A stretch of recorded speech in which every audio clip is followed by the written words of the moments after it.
If it wasn't documented, it probably didn't happen. And he who alleges must provide proof. Let me give a typical example of my court case, because this statement made a lot of sense to me during my trial.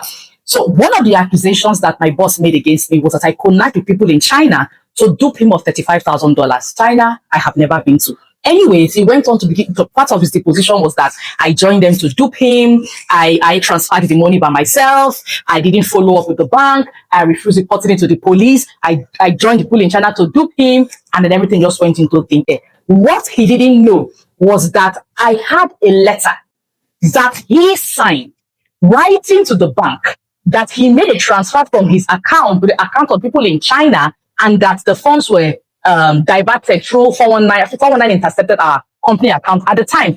I also had a letter where we wrote to the Commissioner of Police for Delta State at the time. I signed that letter, stating what happened and that the police should help us investigate the matter. I also had a follow-up letter where I wrote to the police asking them for an investigation report from that transfer.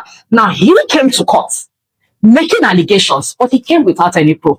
I came to court fully documented with my documented proof of how the transaction went and of what I did. When my lawyer brought out my documents in court, he almost passed out.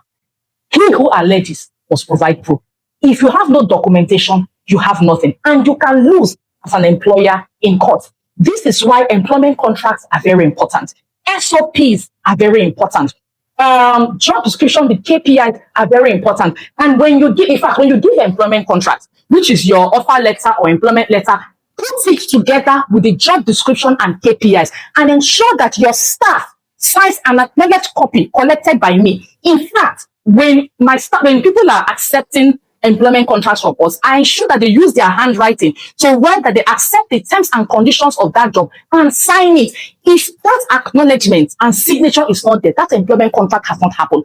If it was not documented, it probably didn't happen. Now, three very important documents that if you have any issues in court will come up. Number one, employment contract. If you have no proof that somebody is your staff, they're not your staff.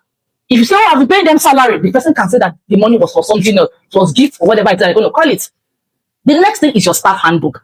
If you don't have a staff handbook, what proof do you have that these are the policies that I put in place and then the person went against the policy? If you come up and say that my staff are not supposed to receive customer money in their account, and the staff says, no, madam, you said that we are supposed to be able, that we can receive customer payments in their account. Where is your policy? Where is your SOP that the staff has received, showing that the staff is not supposed to receive payments into their account? If it was not documented, it didn't happen. And the major thing that gave me victory in court is that while I was working, I was the one that put the systems and processes in place. I was the one that put the SOPs. In fact, I designed the employment contract, designed the staff handbook, had everything connected together. So when they were asking me questions, I was making reference. I was making referrals. I would say in the court, refer to this document, refer to this transaction, I was making referrals. Why? Because I had documentations to prove it. So if you have no documentations as an employer, you have nothing. I hope this helps you. Have a lovely day and God bless.